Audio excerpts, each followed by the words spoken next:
Greetings and welcome to the Cerebral Women Art Talks podcast. I'm Phyllis Hollis, your host. As an extension of my Instagram page, Cerebral Women, this podcast offers insights into the visual art world. I interview artists, mainly artists of color and female artists who will freely articulate what inspires their creativity. In addition, you'll hear interesting perspectives from dedicated art professionals who work with artists and the art institutions that feature them. I'm confident that collectively, these individuals will indeed stimulate your mind as they do our eyes. Please know these interviews are conducted in my Manhattan apartment, so please forgive the background sounds of city life. Welcome to the Cerebral Women Art Talks podcast. In this episode, I feature Peg Alston. In the nearly 4 decades since establishing Peg Alston Fine Arts, she has emerged as the country's foremost private dealer specializing in works by African American artists and other artists of African descent. In addition to handling art created by gifting emerging and mid-career artists, Peg has sold works by some of the most renowned 20th century Black masters. She emerged on the New York art scene in 1972, a time when art by African Americans was limited. Early giants such as Ramir Bearden and Norman Lewis generously served as informal mentors during the beginning stages of her career. Peg has played a pivotal role in cultivating an interest all around the country for investing in African American fine art and formed close associations with many of today's most important African American artists. An impressive pioneer, in 1980, Peg curated the first exhibit featuring African American artists in Abidjan, Ivory Coast, and West Africa. I am delighted to feature Peg on my Cerebral Women Art Talks podcast as she shares her enviable journey with us. Thank you and enjoy. Peg, I am so delighted and actually tickled pink to feature you on my Cerebral Women Art Talks podcast. Welcome. Thank you, Phyllis. And after having known you for many years and seeing your interest grow in art, it is my pleasure to be talking with you today. Thank you. Yeah, you're an important person. So let's dive in because we have a lot to talk about and you have a lot to say. So let's start with you telling us what motivated you to open up your gallery.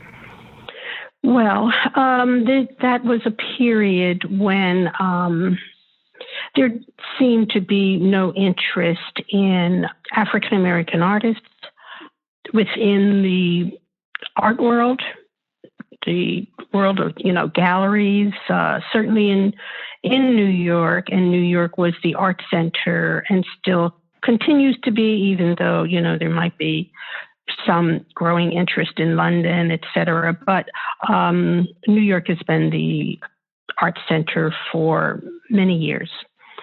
Having said that, there was zero interest in African American artists going back to, let's say, the 60s, earlier, actually.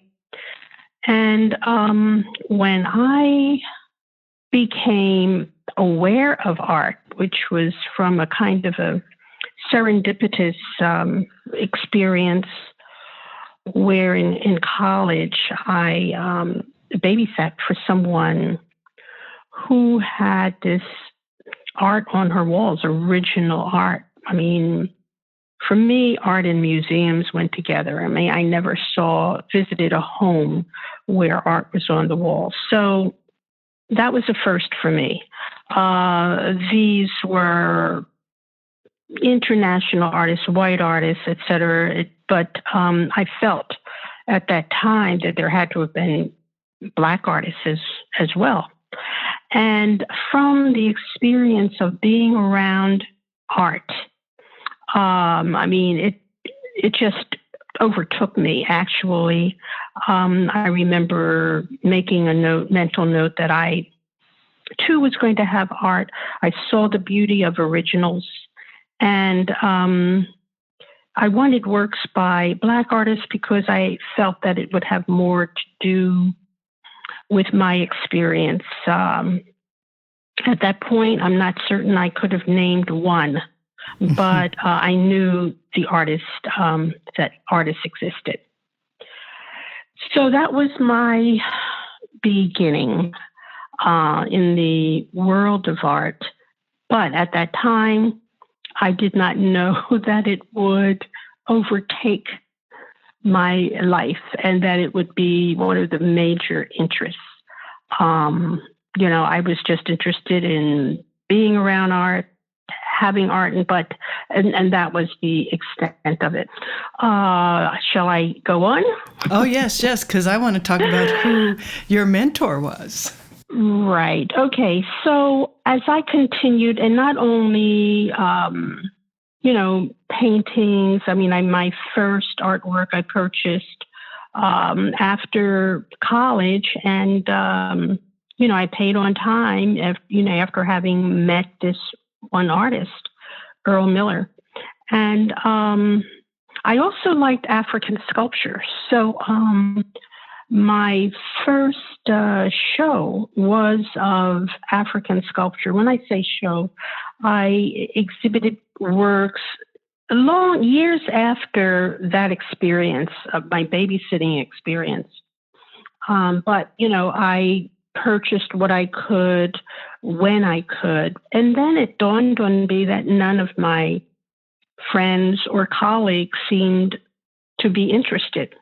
And I felt it was extremely important for us, our culture. And I just set out to create a market and inform my friends and friends of friends about art.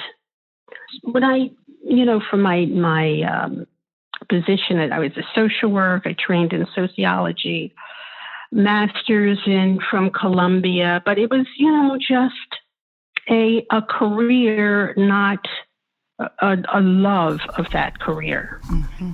And once I remember saying, or asking, what would I enjoy doing most? Art popped up. I knew what I would begin and change in my life. So it was to promote art. Mm-hmm. And so at that time, there were no precedents. There were no art galleries or gallerists that I could speak to. But, in my way, I just set out to introduce art to the Black community, who helped me at one point, and it was, someone that I was dating at the time who also seemed interested in art and also interested in what I was doing and to promote art. We knew about Bearden. I even went to his show at the Museum of Modern Art, his city scenes, his collages. Prior to that, I remember seeing his works at an opening at Spiral, which was an organization formed by artists like Norman Lewis, Hale Woodruff, Romare Bearden, Earl Miller, and it was through Earl Miller that my first husband and I attended an exhibit of Spiral down in the Village.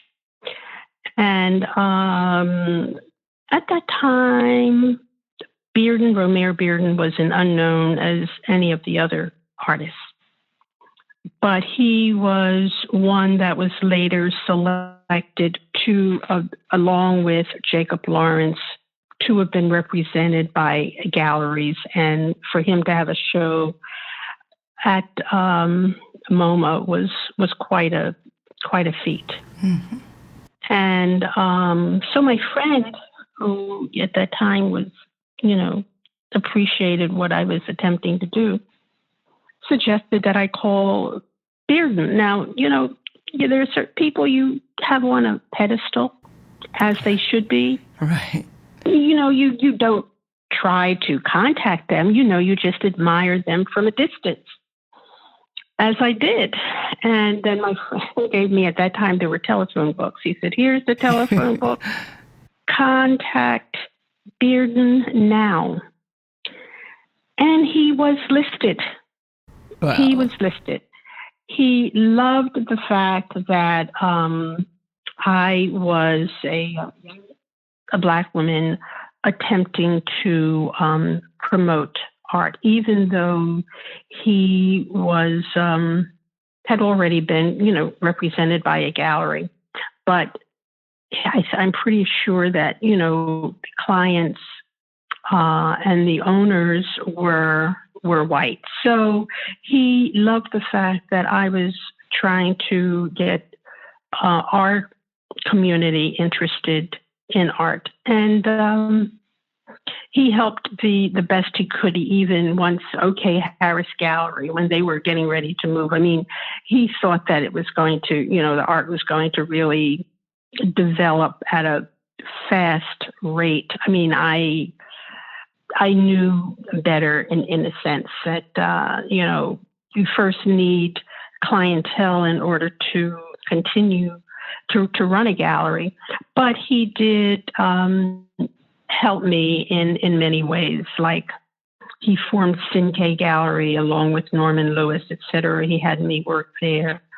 And he also made it possible for, me to acquire works, as did, and to sell, as did Jacob Lawrence, who I saw on Madison Avenue. I recognized him, ran up, introduced myself, and at the time he was with Terry Dintenfass, a gallery, I think it was on 57th Street, had been with them for years.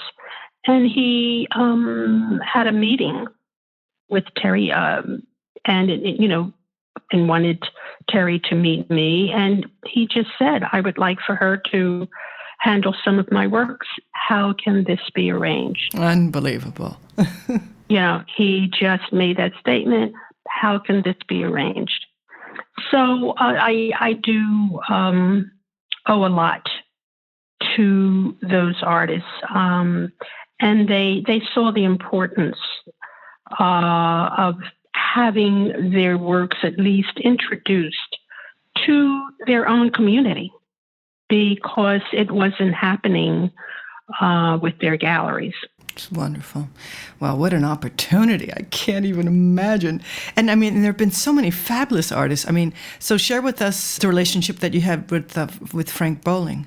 Well, there were a number of artists that, because I set out to know who the artists were. And also, from my point of view, it wasn't necessary that the artists be known. There were many, all of these artists that we're speaking of now, or will be, didn't have gallery representation early on. I mean, Bowling did have, was represented by a gallery, Tibor Denage. But at the same time, he contacted me because, again, I think he was interested in his work being introduced to the Black community.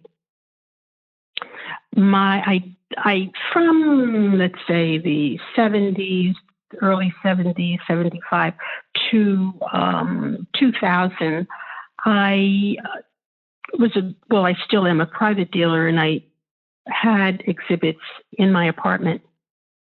And in 2000, I started renting space on the first floor of the building where I live. And it was the first time it was really a treat, because I was able to then separate the art that I was selling from the art that belonged to me. So my first artist who opened my inaugural opening was Frank Bowling. And, we have had a, working relationship up until the time he was picked up by a couple of galleries, one in London, one in New York, as a result of being the first Black member of the Royal Academy in London. And so his career really took off in a big way after that. And you had a relationship also with Ed Clark and Faith Ringgold and several others, right? Right. Ed, I saw he had a gallery, I think down in Soho, which is where we met. And we continued, because then I would just follow and go to exhibits. That's what we did. And he also had not, his clients were not Black. It was the James U Gallery, actually, the full name. And he asked to have a show. And that's when I was still showing in my apartment, because he said he wanted to know how Blacks accepted his art. He was an abstract artist. And he said, if they didn't like it, fine, but he was quite a realist, always has been. He says, but I just want to know. I learned a lot from Ed in terms of how to hang, announcements, just many things that take place with a gallery, because early on he worked at a gallery, actually the Sidney Janis Gallery, which is where many of the artworks my babysitter owned. They were on her walls because she was a friend of his or, a client. But I didn't know Ed at that time. But as a result of his experience in a gallery, I learned a lot from him. Well, the show was quite a success because a number of things, pastels sold. We took things down, put up new works, and had a reception the following week. That's just how well, the Blacks loved his work. And, we continued, working relationship for years after that. Actually, in 1980, I had a show. I was invited to exhibit in the Ivory Coast. The first time Black artists would have been in an exhibit there. And I included Ed. I had 8 artists, 4 abstract and 4 figurative. Howardena Pindell was one of the artists, abstract female artists. Bill Hudson, William T. Williams, a figurative artist named Furious West, who got a scholarship to Yale grad school, who then was moved to Ohio. So a lot of people in New York aren't familiar with him, even though he had a show at the Studio Museum when he was 24, the youngest artist to have shown, and had a one artist exhibit. But I'm trying to think of all the other artists who, Barclay Hendricks was in that show in the Ivory Coast. I wanted Al Loving, but his works weren't ready by the time, the deadline. So I think he always regretted that he wasn't ready for the show and therefore couldn't be in the show. But from that time on, he said he continued to paint. He was never without art. But anyway, so Ed and I continued, a working relationship. I even had a show later in, I can't remember now, 2010 or earlier, of his works from Mexico, the Mexican series.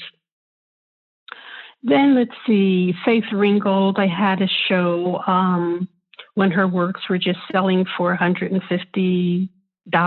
They were, wow, mass made from kente cloth, because at some point she realized how much easier it would be if she had works that she was able to carry around rather than things that were on canvas and stretched, et cetera. And if you don't have money, having to ship them if you can't afford, that expense.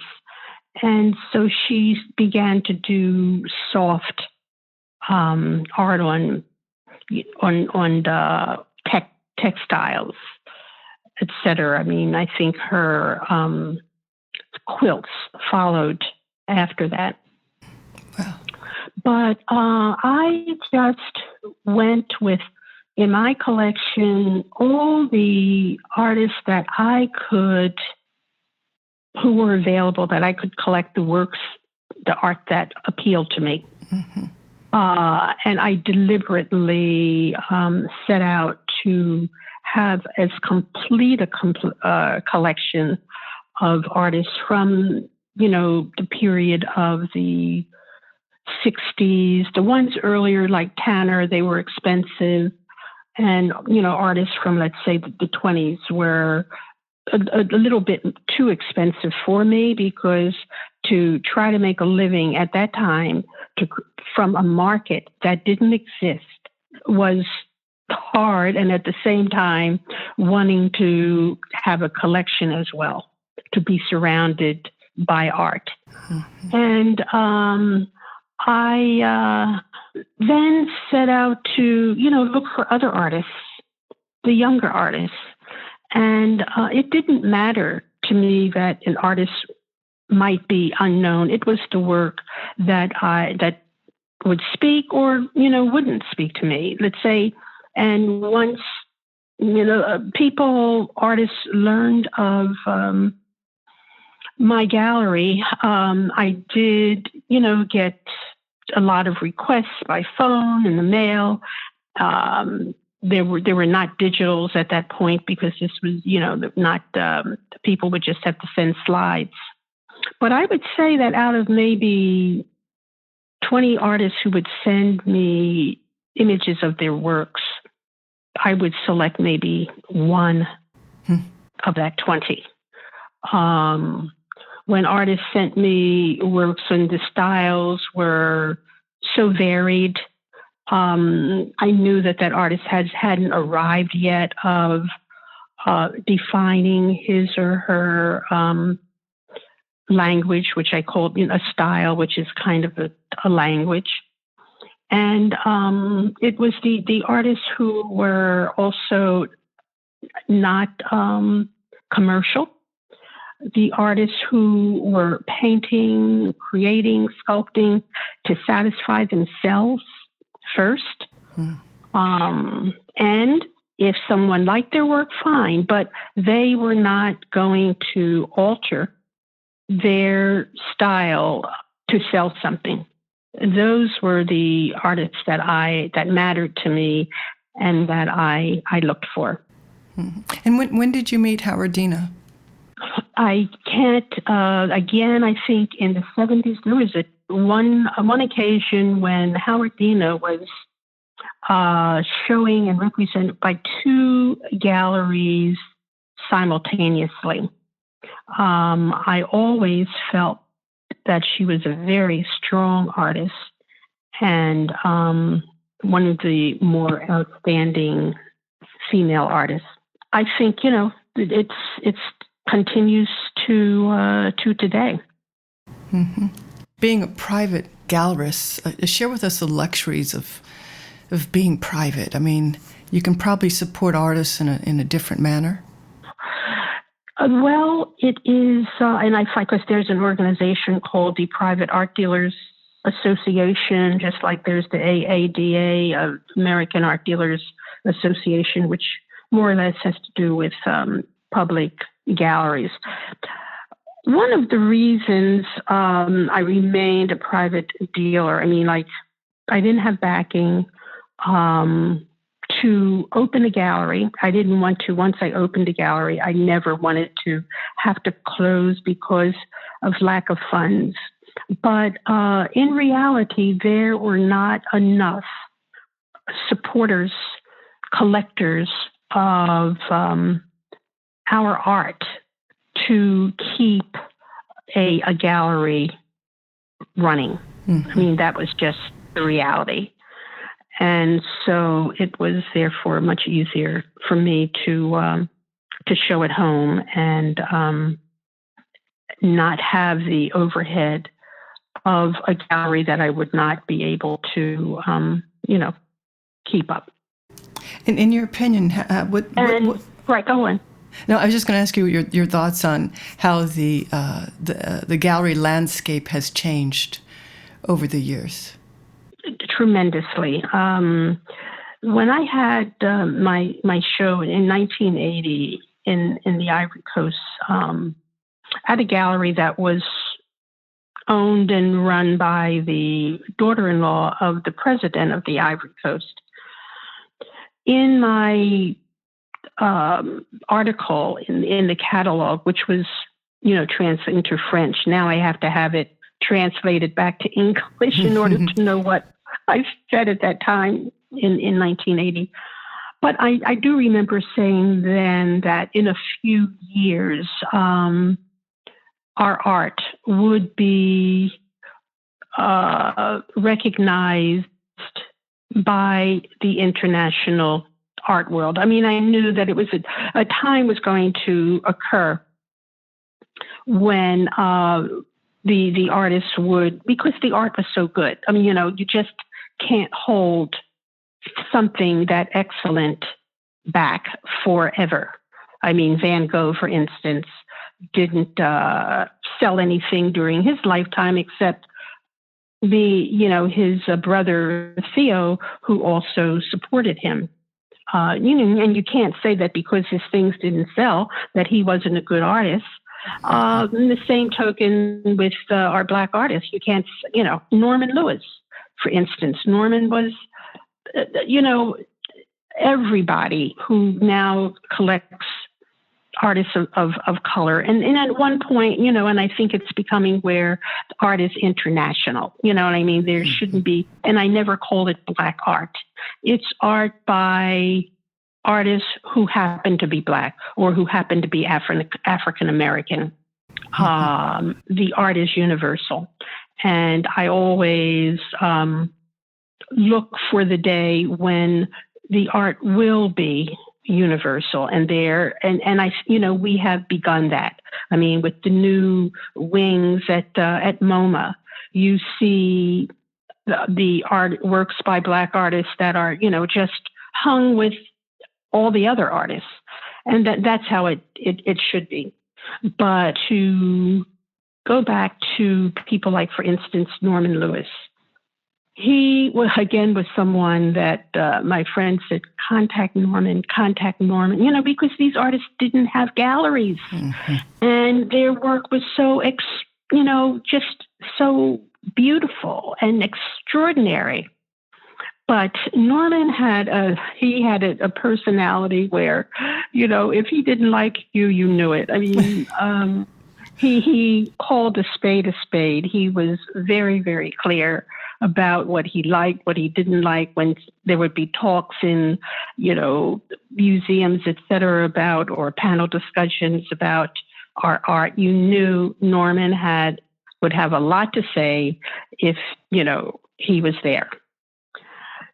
It took me 2 years to get up the nerve to approach Norman, but I just didn't know what he would say. I mean, I was shy, believe it or not. I'm really shy, but when I start talking about art, I mean, you have to lose that shyness. So right. I got over it a bit. But with Norman, it was so hard for me to approach him. And when finally I did, he said, I wondered when you were going to ask me. Wow. So, that was such a sigh of relief. And he became a mentor as well. And he was an artist who painted each and every day.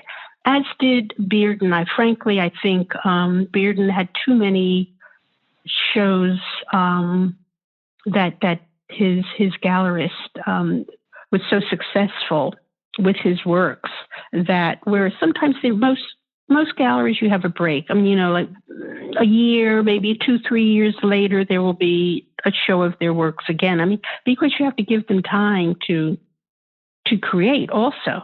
Right. But with the Bearden instance, he had a show every year, it seemed. And that was, I can imagine, very, very stressful. But Norman, he painted each and every day. And, you see the beauty. And he also knew that his art was important. He knew that very, very clear. He was very clear about the fact that his color was the only thing that was holding him back. Yeah. And so, he must be rejoicing somewhere to know just how much his art is in demand. And I want to ask you a question about appreciation and prices. Mm-hmm. Are you surprised at the price level on some of the work these days, or are you surprised that it took so long? I am surprised. I'm very surprised at the at how much the valuations have that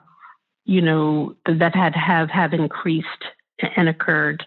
Yet at the same time, on some, like for instance, Romare Bearden, had he been a white artist, his works would be worth far more than they are today.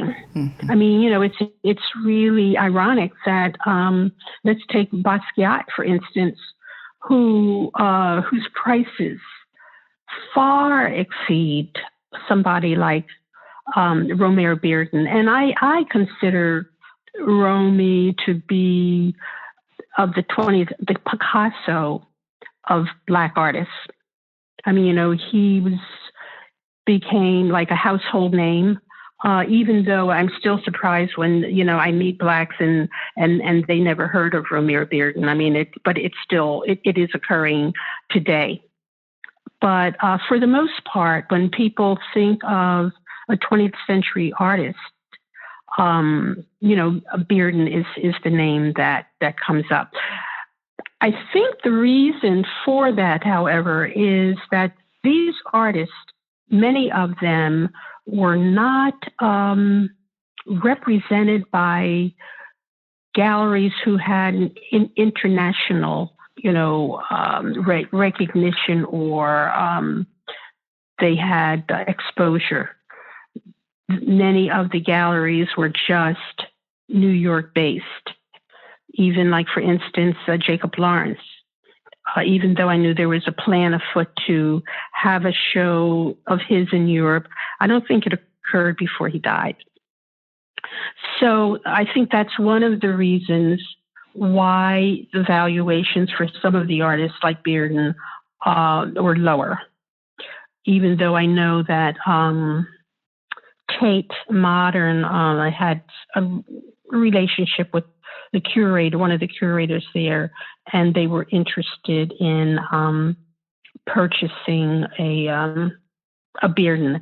It didn't happen because also even some of the galleries today, when they pick up a Black artist, some of them who have existed, they assume that the price should be a certain amount, and that certain amount is not equivalent with some of the more successful white artists. And again, that's changing. But when you see, for instance, some of the auction prices of some of these artists, it indicates that they are becoming internationally known and that the collectors are not just Black, but, all over the world. Mm-hmm. Yeah. No, it's great to see things changing. It's fantastic. Mm-hmm. My last question to you is, what's your opinion on the value that art serves like its importance that human beings have art in their life? Well,